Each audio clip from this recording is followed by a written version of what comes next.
Hermanos, vamos a iniciar nuestro sermón esta mañana. A este sermón le he titulado El gran deber de congregarnos. El gran deber de congregarnos.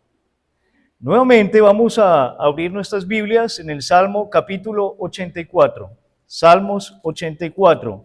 Y voy a leer para mis hermanos versículos 1 al 4. Dice así la palabra de Dios. Cuán amables son tus moradas, oh Jehová de los ejércitos. Anhela mi alma y aún ardientemente desea los atrios de Jehová. Mi corazón y mi carne cantan al Dios vivo. Aún el gorrión halla casa y la golondrina nido para sí, donde ponga sus polluelos, cerca de tus altares, oh Jehová de los ejércitos, Rey mío y Dios mío. Bienaventurados los que habitan en tu casa, perpetuamente te alabarán. Hermanos, a la palabra de Dios hay que prestarle atención. Podemos ver que el salmista está hablando de que Dios tiene una morada. ¿Qué es una morada? Es un lugar de residencia. Se nos está hablando de que el Señor tiene una casa. Dice el versículo 4 de este salmo, por ejemplo, bienaventurados los que habitan ¿en dónde? En tu casa. Esto es importante que lo consideremos esta mañana, hermanos. Si bien sabemos que al día de hoy Dios no habita en un edificio de 4 paredes, eso lo podemos leer en 2 de Crónicas 6:18, que dice: He aquí los cielos y los cielos de los cielos no te pueden contener, cuánto menos esta casa que he edificado. Entonces, mira las palabras que Salomón dijo al momento de edificar el templo de Salomón. Dijo: Señor, yo entiendo que ni los cielos mismos te pueden contener, cuánto menos esta casa que yo he edificado. Entonces, hermanos, ¿cómo podemos encerrar a Dios en 4 paredes si ni siquiera los cielos mismos lo pueden contener? Pero, queridos hermanos, la Biblia dice que Dios tiene una casa, que Dios tiene una morada. ¿Cuál será esa? Pues, hermanos, desde ahora les digo que Dios habita en la reunión de su pueblo. Pero no cuando su pueblo se reúne a hacer un paseo de olla, una actividad de deportes o algo por fuera. No, es cuando su pueblo se reúne en el nombre del Señor a adorarlo en un culto reverente oficial por parte de su iglesia. Es allí, hermanos, donde Dios habita, es allí donde es la casa del Señor. Hoy el tabernáculo de antaño y el templo judío fueron reemplazados, ¿sabe por quién? Por la iglesia. Ya hoy no tenemos que mirar hacia el oriente, a Jerusalén, que porque allá está el templo. Ya hoy no tenemos que recurrir al tabernáculo de los hebreos para buscar al Señor. Esos fueron reemplazados, si podemos decir así, por la iglesia. Por la iglesia. La reunión de esta, la reunión de los santos, en donde Dios envía su palabra, donde Dios consuela al afligido, donde Dios dirige al extraviado y donde Dios le da pan al hambriento. Es acá, hermanos.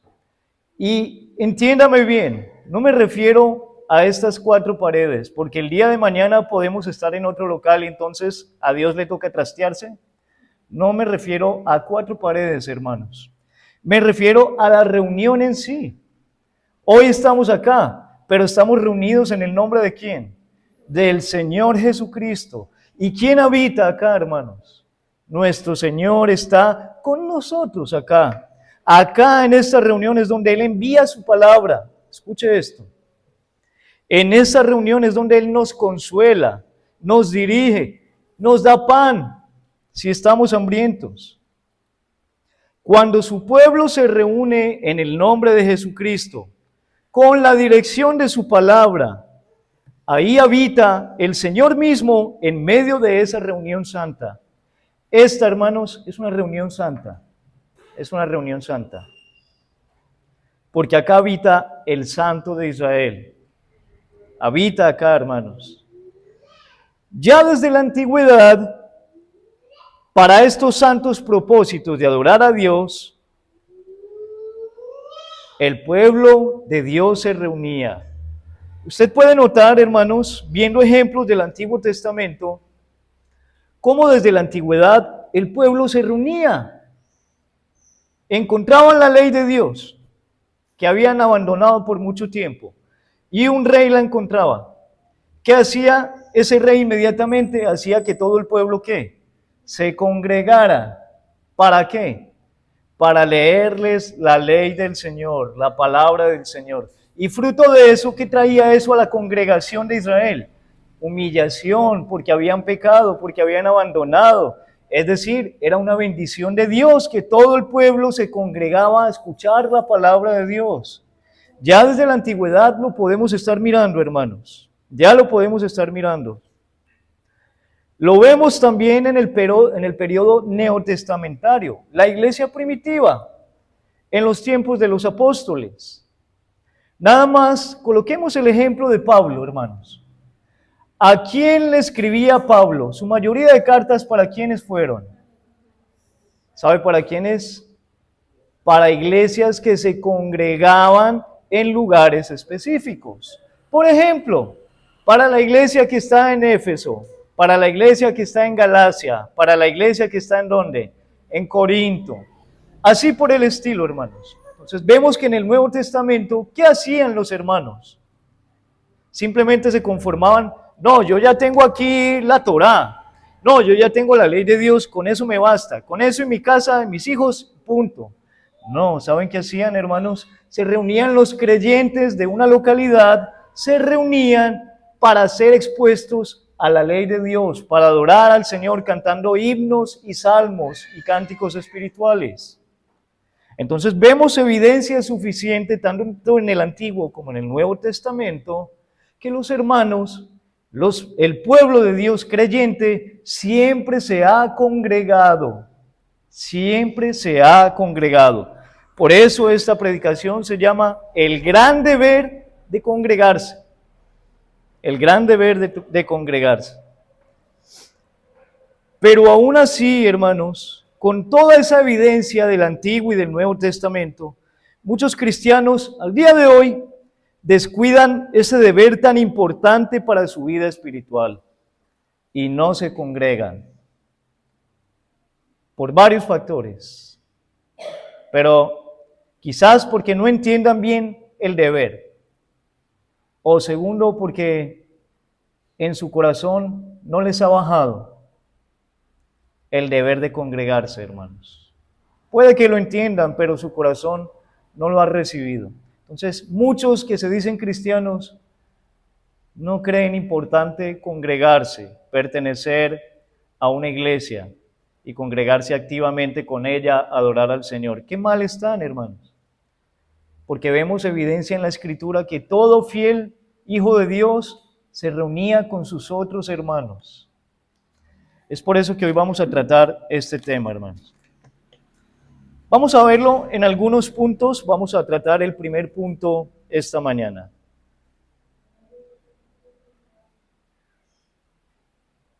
La habitación especial de Dios. La habitación especial de Dios.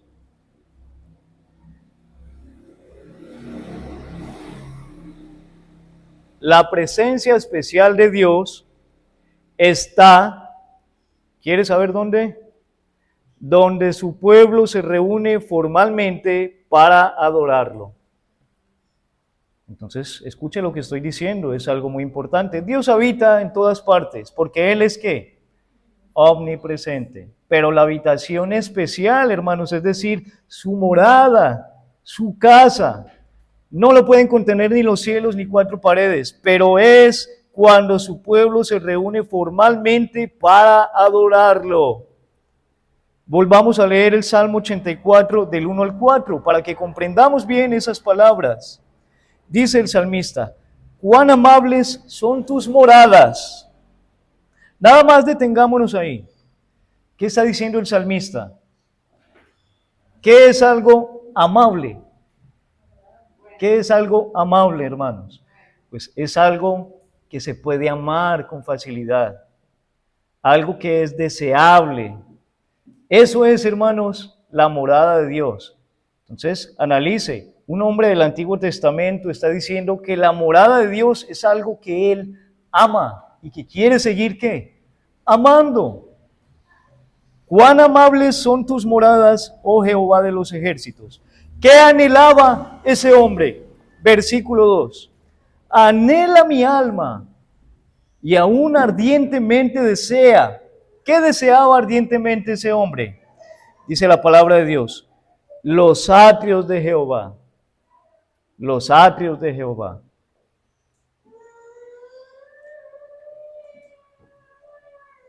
Dios puso su nombre glorioso en su casa. En la antigüedad, Dios había colocado su nombre ¿en dónde? ¿Sabe dónde? En el tabernáculo o en el templo. Dios había colocado su nombre en el tabernáculo o en el templo. Eso, hermanos, era algo llamado un tipo, una tipología, una sombra que nos está señalando la habitación de Dios en estos tiempos. Entonces, preste atención a esto, hermanos. ¿Dónde había colocado Dios su nombre antiguamente? ¿En qué lugares? En dos lugares, fundamentalmente. En el tabernáculo de manera inicial y segundo, ¿en dónde? En el templo de Salomón. Allí estaba el nombre de Dios. Pero eso era un tipo, una sombra de lo que vendría a perfeccionarse en el tiempo de Jesucristo. ¿Cómo que una sombra? ¿Qué es una sombra, hermanos? Es sencillo. Una sombra es un reflejo, pero esa sombra no es exactamente lo que está reflejando. Por ejemplo, la sombra mía cuando voy caminando a la luz del día, ¿a quién está reflejando? Me está reflejando a mí. Es decir, el que Dios haya colocado su nombre en el tabernáculo o en el templo era una sombra de algo que iba a venir más adelante. ¿Sabe de qué? De que ahora Dios tiene su nombre ya no en un templo ni en un tabernáculo, sino ¿en dónde? En la iglesia. Cuando ésta se reúne formalmente a adorarle, hermanos. Esta es la habitación de Dios en estos tiempos. Yo me pregunto, hermanos, ¿cómo es posible que los hombres del antiguo pacto tuvieran más hambre y más ansias, más necesidad por la casa y por la habitación de Dios que los creyentes del nuevo pacto? ¿Cómo es posible eso, hermanos? Un hombre del Antiguo Testamento está escribiendo, mi alma anhela, ardientemente deseo los atrios de la casa de Dios. Cuán amables son tus moradas, oh Jehová de los ejércitos. Ese hombre entendía que en el tabernáculo o en el templo, ¿quién habitaba? Y él que decía, Señor, yo amo ese lugar. ¿Por qué lo amo? Porque, Señor, allí tú escogiste habitar. Allí tú escogiste habitar. ¿Cómo es posible que alguien que veía a sombras imperfectamente tenga más ansias y más necesidad por la casa de Dios que los creyentes del nuevo pacto? ¿Por qué digo que cómo es posible? Porque eso pasa, hermano. Eso pasa. Hoy en día, hay que decirlo, muchos cristianos valoran menos lo que muchos del antiguo pacto anhelaban ansiosamente. Estar donde Dios habita. ¿A qué se debe eso, hermanos? ¿A qué se debe eso? ¿A qué se debe que muchos cristianos desperdicien o desprecien el momento cuando nos congregamos? ¿A qué se debe? Muchos dirán, es que no hay tiempo. Otros dirán, es que no hay dinero. Otros dirán, es que tenemos pereza. Es que mi experiencia pasada me afectó y por eso yo no me congrego.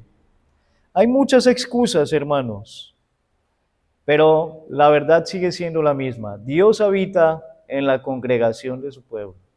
Esta es la casa de Dios. Recuerde, no me refiero a las cuatro paredes, me refiero a la reunión, a esta reunión que hacemos en su nombre.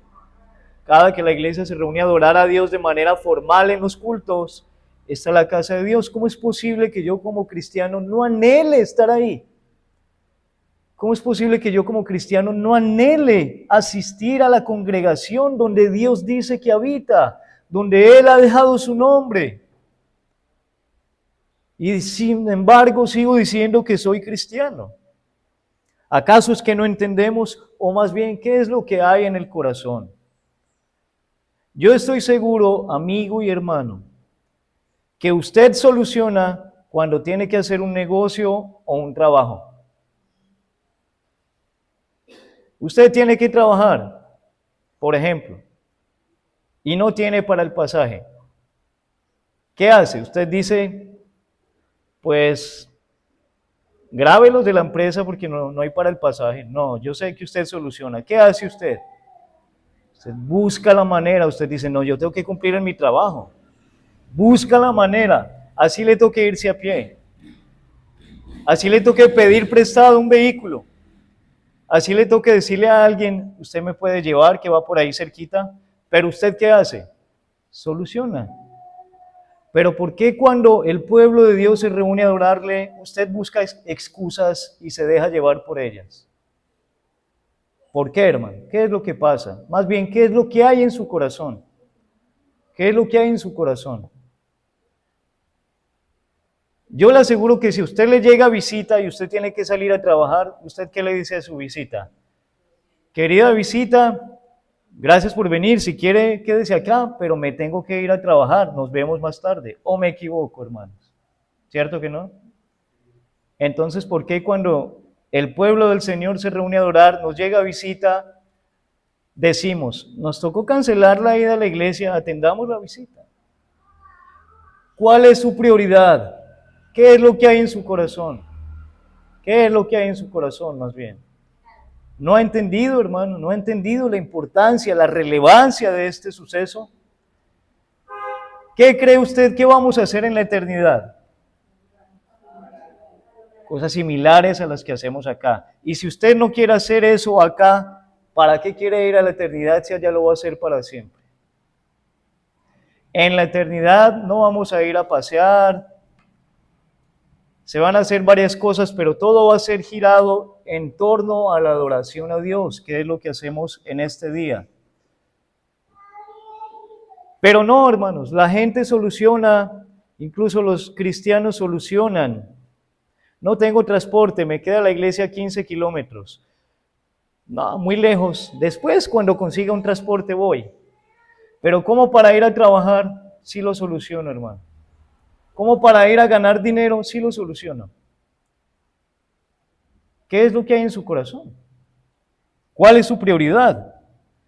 Todas las excusas y todos los pretextos son más un asunto interno que externo.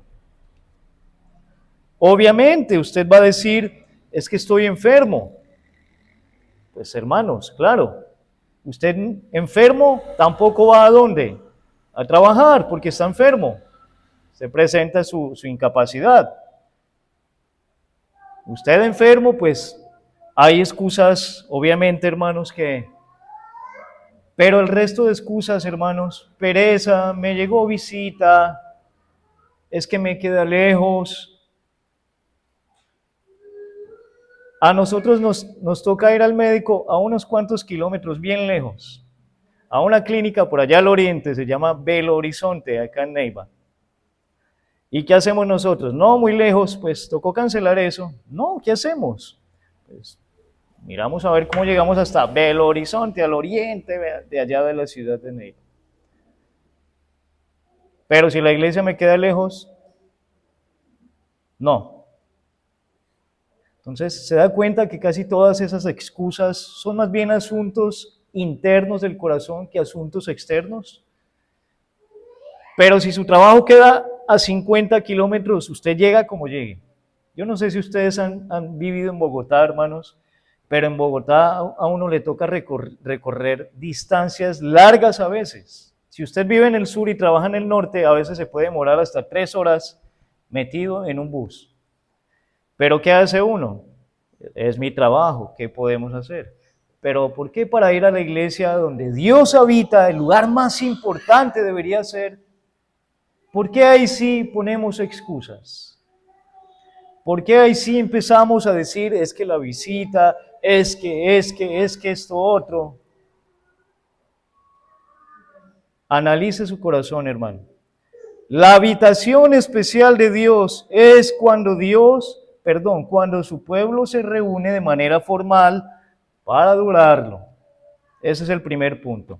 Segundo punto, al congregarse, el pueblo del Señor recibe alimento. Recibe alimento. Eso lo vemos, por ejemplo, en 2 Corintios 4, del 5 al 7. Texto que voy a leer para ustedes, hermanos. 2 Corintios 4, del 5 al 7. Porque no nos predicamos, perdón, una aclaración, estas palabras las está diciendo Pablo en defensa de su ministerio y hablándole con claridad a los corintios, diciendo qué es lo que son los predicadores. En ese entonces, él como apóstol y predicador. Dice 2 Corintios 4, del 5 al 7, porque no nos predicamos a nosotros mismos, sino a Jesucristo como Señor, y a nosotros como vuestros siervos por amor de Jesús. Porque Dios, que mandó que de las tinieblas resplandeciese la luz, es el que resplandeció en nuestros corazones para iluminación del conocimiento de la gloria de Dios en la faz de Jesucristo. Pero tenemos este tesoro en vasos de barro, para que la excelencia del poder sea de Dios y no de nosotros. Entonces, ¿por qué digo, hermanos, que al congregarse el pueblo del Señor recibe alimento? Porque Dios ha dejado un tesoro invaluable con el cual bendice a la iglesia. ¿Sabe cuál es ese tesoro que Dios ha dejado hoy? Es la predicación de la verdad del Evangelio. Eso es lo que está diciendo Pablo en estas palabras, que Dios ha dejado un tesoro. ¿Quién despreciaría un tesoro? A menos que no esté en sus 5 sentidos y en su juicio cabal. ¿Quién despreciaría un tesoro, hermano? Si usted se encuentra un tesoro y le dicen, ese tesoro es suyo, puede tomarlo, usted va a decir, no, más bien después. Viene después y alguien ya toma el tesoro. Dios ha dejado un tesoro. Dios ha dejado un tesoro. ¿Sabe cuál es ese tesoro? La predicación de la palabra de Dios. El evangelio bíblico. Sin embargo, ese tesoro que Él ha dejado fue dado a conocer a través de vasos de barro, dice el versículo 7, pero tenemos este tesoro en vasos de barro. Entonces, ¿quién esconde un tesoro en un vaso de barro, hermanos? Hoy en día, por lo menos. ¿Usted dónde esconde sus joyas o sus tesoros si los tiene? En cajas fuertes, en lugares seguros. Pero Dios no hizo así. ¿Sabe en dónde depositó Dios sus tesoros? En vasos de barro. ¿Sabe quiénes son esos vasos de barro? Hombres, hermanos. Cuando el pueblo de Dios se reúne, está recibiendo el tesoro que viene de Dios. ¿Qué fue puesto en quiénes? En vasos de barro. ¿Sabe a quiénes se refiere el Señor? A los pastores y a los maestros. Dios los dotó con la palabra de Dios. Dios los llamó, los escogió, la iglesia los reconoce. ¿Y qué fue lo que hizo Dios con estos varones? Ha depositado su bendito tesoro en ellos. ¿Por qué, hermanos? Para que la excelencia del poder sea ¿de quién? De Dios y no de nosotros. Porque si yo pudiera decir es que ese tesoro yo fui el que lo saqué, yo fui el que lo fundé, yo podría exaltarme y decir, yo fui. Pero no, ese tesoro, ¿de quién es? ¿A quién le pertenece? Y yo soy un vaso de barro sobre el que Dios ha depositado su bendito tesoro. Sin embargo, sigue siendo el tesoro de Dios. Es decir, hermanos, que usted cada que se congrega a adorar al Señor, a recibir la palabra de Dios, en el culto formal de adoración a Él, usted está siendo expuesto, a usted se le está brindando el tesoro de Dios. Es decir, que cada que usted no se congrega, se está perdiendo ¿de qué? No de cualquier nimiedad o cosa sin importancia, sino del tesoro de Dios. Cada que por la razón que sea usted deja de congregarse en un culto formal de la iglesia, usted se está perdiendo del tesoro de la palabra de Dios. Del tesoro de la palabra de Dios. ¿Quiénes son esos vasos de barro? Hombres imperfectos, dotados y capacitados por Cristo para guiar a su pueblo. Es decir, esos vasos de barro vendrían siendo los pastores y maestros. Cada que se reúne la iglesia para adorar y para recibir predicación de la palabra de Dios, es Dios dando a conocer su tesoro preciado. Este momento, y usted desaprovecha este momento es Dios dándole su tesoro más preciado, su palabra, la predicación del Evangelio de Jesucristo. La iglesia es comparada, entre otras cosas, con un redil. ¿Qué es un redil? Es donde están las ovejas. La iglesia, hermanos, es comparado con un redil. Un redil donde las ovejas son alimentadas. ¿Qué es una iglesia? Un redil donde las ovejas, son alimentadas. ¿Qué pasa con aquellas ovejas que se dispersan del redil? Que se van, que son tercas, rebeldes. Estoy hablando de un redil normal, una oveja testaruda, una oveja rebelde que no quiere recibir el pasto del que le brindan en su redil. Pues esa oveja va a ser una oveja frágil, una oveja desnutrida y una oveja además propensa al ataque de los enemigos, el lobo, los ladrones. Si usted es oveja de un redil cristiano, de una iglesia local, pero usted constantemente se dispersa de su redil, usted va a ser una oveja frágil, no va a recibir buenos pastos y va a ser propensa al ataque del enemigo. Hermanos, ¿cómo es posible que una oveja se quiera apartar de su redil? Escuche esta pregunta y respóndala, pero en su mente.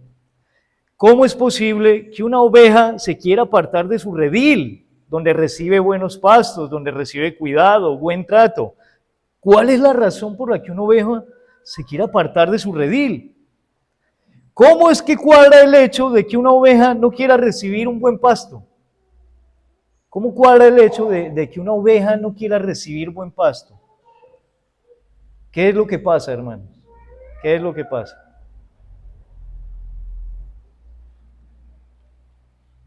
No necesita usted alimento, usted dice, pero pues yo con mi lectura personal de la Biblia tengo.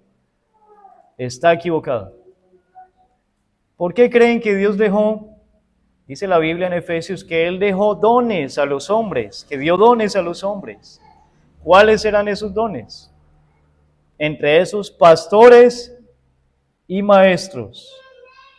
Pastores y maestros. Si fuera suficiente usted en su casa con la lectura de su Biblia, ¿por qué creen que Dios dejó pastores y maestros? ¿Por qué creen, hermanos? Porque no es suficiente, ¿saben? No es suficiente que usted en su casa, conectado a la transmisión por YouTube o leyendo su Biblia en su casa, ya con eso usted diga mi vida cristiana plena. Está equivocado. ¿Sabe usted más que Dios? Dios dejó pastores y maestros, los dotó y capacitó, les dio su tesoro por lo mismo, porque es necesario que todo cristiano se congregue, que todo cristiano asista y pertenezca a una iglesia local. Es indispensable para el buen vivir de una vida cristiana, hermanos. Una oveja fuera del redil no vivirá mucho tiempo como oveja. Y es que el hecho práctico lo demuestra. Apártese de la iglesia un tiempo y le aseguro que se va a empezar a enfriar. Le aseguro que se va a empezar a enfriar. Su vida espiritual se le va a opacar o se le va a hacer mucho más difícil sobrellevarla. ¿Se da cuenta, hermano? Lo importante que es congregarse, pertenecer a una iglesia local. Allí recibe usted alimento. Tercer punto. Debemos congregarnos para lo mejor. Debemos congregarnos para lo mejor. Primera de Corintios 11:17 dice, porque no os congregáis para lo mejor, sino para lo peor. Entonces, Pablo les está haciendo una especie de reclamo a la iglesia de Corinto. ¿Y qué les dice a ellos? En esto yo no los alabo, porque ustedes se congregan, bien, pero no se congregan para lo mejor, sino ¿para qué? Para lo peor. Es decir, que hay dos maneras de congregarse, o para lo mejor, o para qué, o para lo peor. Nosotros debemos congregarnos para lo mejor, hermanos. Acaba un pequeño paréntesis que nos complementa esta idea. Una iglesia es iglesia en el sentido pleno de la palabra. ¿Sabe cuándo? Cuando en la iglesia se toma la cena del Señor y se realizan bautismos. Esas son las dos ordenanzas que Dios dejó a toda iglesia. Es decir, nosotros no podremos llamarnos iglesia en toda la plenitud. ¿Hasta cuándo? Hasta que tomemos la cena del Señor y hasta que tengamos ¿qué? Bautismos en su debido momento. Entonces, ¿qué es congregarse para lo mejor? Ya cerrando el paréntesis, pues congregarse para lo mejor es tomar la cena del Señor. Realizar bautismos cuando estos sean necesarios y se presenten. Adorar al Señor juntos. Eso es congregarse para lo mejor. Adorar al Señor juntos. Por eso, hermanos, cuando usted canta los himnos y los salmos, no se distraiga. Y no esté usted cantando físicamente, pero su alma esté volando en la olla que dejó puesta en su casa. O en la preocupación de mañana. No, eso no es congregarse para lo mejor. Congregarse para lo mejor es adorar al Señor ¿cómo? Juntos, en unidad. No solo en unidad con nuestra voz, sino ¿desde dónde? Desde la mente y el corazón. Lea esos himnos, cántelos con su voz que se escuche, pero cántelos ¿desde dónde? Desde su corazón, desde su corazón. Allí, hermanos, allí eso es congregarse para lo mejor. Recibir la palabra de Dios atentamente, eso es congregarse para lo mejor. Cuando usted se mantiene despierto, atento, no deja que nada le distraiga y escucha la predicación de la palabra de Dios, usted se está congregando ¿para qué? Para lo mejor. Pero si usted se deja dominar del sueño, del cansancio, de la pereza, usted está perdiendo su tiempo. No se está congregando para lo mejor. Congregarse para lo mejor es aprovechar, disfrutar, hermanos, adorar juntos al Señor, recibir la palabra. recibir la palabra. De hecho, siempre decimos que la parte más importante de nuestros cultos, ¿cuál es? Es esta, hermanos, la predicación de la palabra de Dios. En los himnos y en las oraciones nosotros hablamos a Dios juntos, pero en la palabra, ¿qué? Dios nos habla. Dios nos habla. Por eso, congréguese para lo mejor. ¿Qué más es congregarse para lo mejor? Congregarse para estimularnos al amor y a las buenas obras. ¿Qué hacemos en la congregación? Nos estimulamos, es decir, nos damos aliento y nos decimos, hay que hacer lo que el Señor manda. Si vemos que algún hermano se está desviando, ¿qué le vamos a decir en amor? Hermano, por ahí no es. ¿Sí ve para qué es congregarse para lo mejor, hermano? Estimularnos al amor y a las buenas obras. Congregarse para lo mejor es exhortarnos los unos a los otros. ¿Cuánto provecho y bendición hay en la congregación de los hijos de Dios? Pero usted se descuida. Pero a usted no le importa no asistir. Pero a usted no le importa asistir irregularmente. Hay mucho provecho, hermanos, y mucha bendición en la congregación de los hijos de Dios. El Salmo 133 dice que es bueno y es delicioso. ¿Sí sabía que así dice la Escritura, hermanos? Que cuando los hermanos habitan juntos, ¿eso es qué? Bueno y delicioso. Y a nosotros nos da pereza y nosotros ponemos excusa, pero en el Antiguo Testamento, donde tenían sombras y no veían con toda claridad, entendían más que muchos cristianos de esta época. Ellos decían, qué bueno, qué delicioso es habitar los hermanos juntos. Eso es congregarse, hermanos. Pero muchos siempre ponen excusas. Más bien, ¿qué es lo que hay en el corazón de muchos? Realmente, hermanos, realmente, no entiendo cómo es que un cristiano bíblico, hablo de un cristiano bíblico, decida arbitrariamente dejar de congregarse. No lo entiendo. Por la razón que sea. Por supuesto, a menos que esté enfermo. Pero por la razón que sea, yo personalmente, sinceramente, no entiendo cómo es que un cristiano decide arbitrariamente dejar de congregarse. Déjeme dudar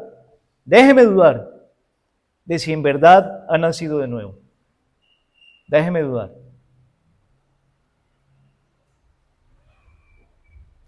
Es una situación anómala. No es normal que un cristiano bíblico decida arbitrariamente dejar de congregarse. No es normal. Si en la iglesia se predica el evangelio bíblico, la sana doctrina, ¿cómo es que un hijo de Dios no quiere asistir? Es que tengo el cumpleaños de mi familia, entonces me disculpan este domingo. Es que no tengo cómo movilizarme, entonces me disculpan este domingo.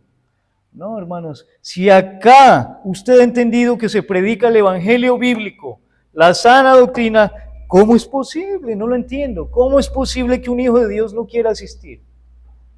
Si acá habita Dios en medio nuestro, ¿cómo es posible que usted diga que no va a asistir? No lo entiendo. No entiendo eso, hermano. ¿Qué es lo que hay en el corazón? Vuelvo y lo pregunto. ¿Cuáles son sus prioridades?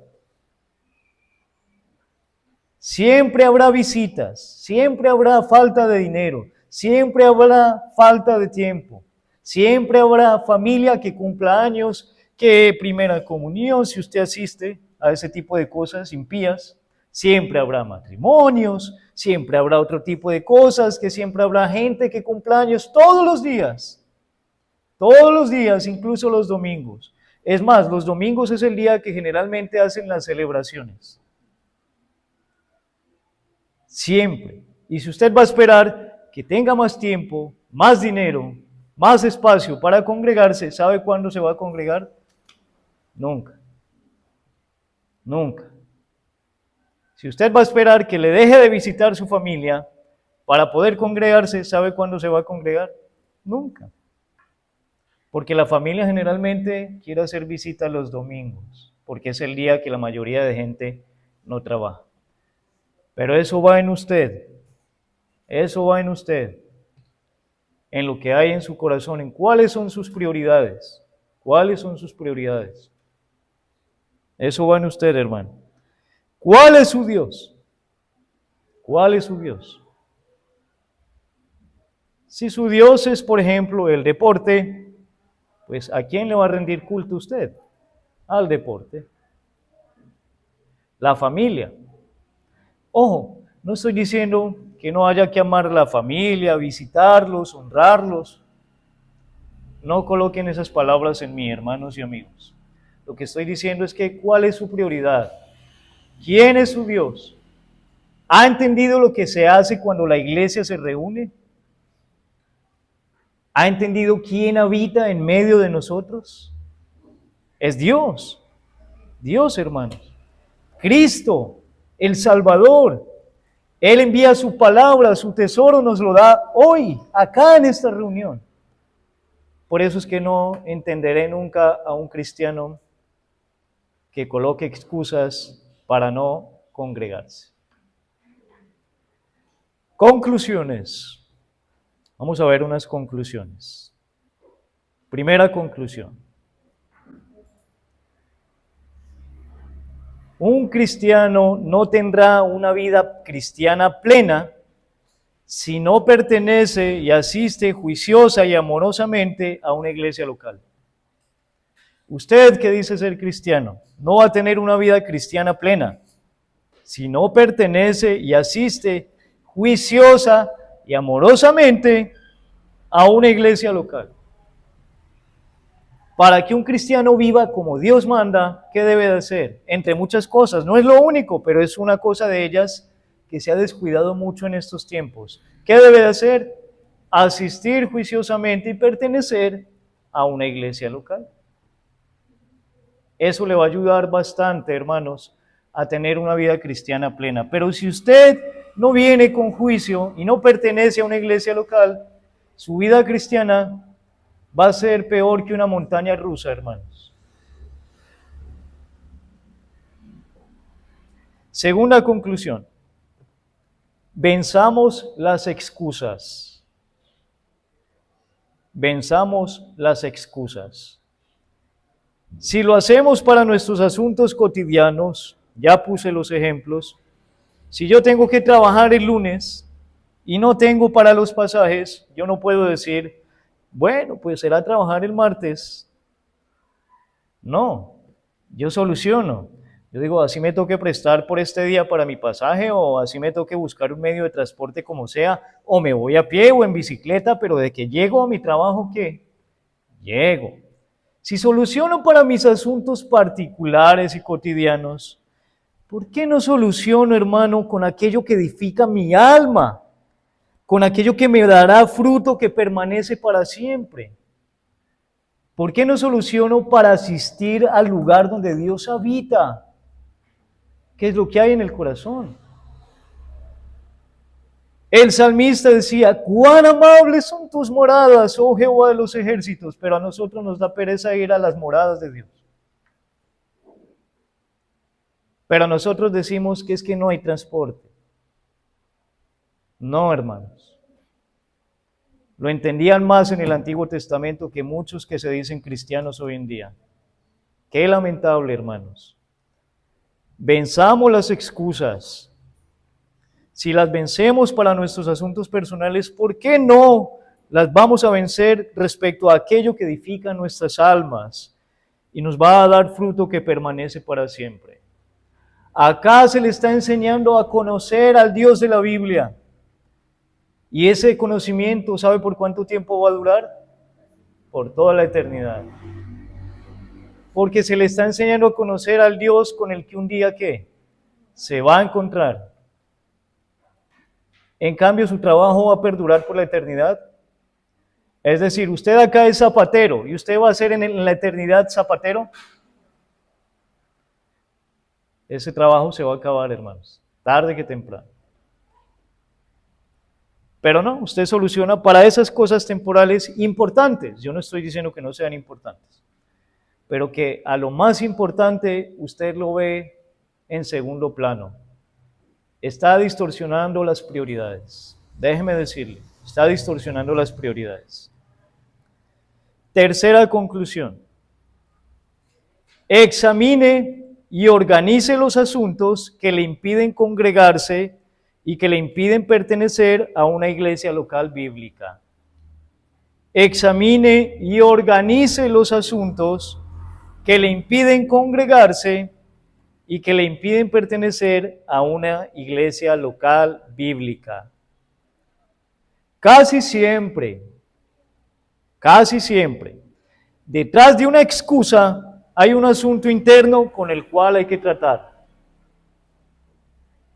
Su excusa es que no tiene transporte, pero detrás de esa excusa, ¿qué hay por dentro? ¿Qué es lo que hay por dentro? Su excusa es que le dio pereza o está cansado, pero ¿qué hay por dentro? O sea, ¿por qué pone esa excusa a la hora? Su excusa es que le llegó visita, pero ¿qué hay por dentro? ¿Cuál es su prioridad? Siempre va a haber una excusa, hermanos, pero detrás de esa excusa hay un asunto interno con el cual tratar. Que el Señor nos ayude, hermanos, en todas estas cosas. Que el Señor nos ayude. No es lo único, hermanos. El congregarse no es lo único que un cristiano debe de hacer, pero sí es algo muy importante. Hoy Dios habita en la congregación de sus hijos. ¿Y usted desprecia eso? Déjeme dudar de un poco, de su fe. ¿Cómo desprecia donde Dios habita? No es posible, hermano. Que Dios nos ayude entonces. Oremos para terminar.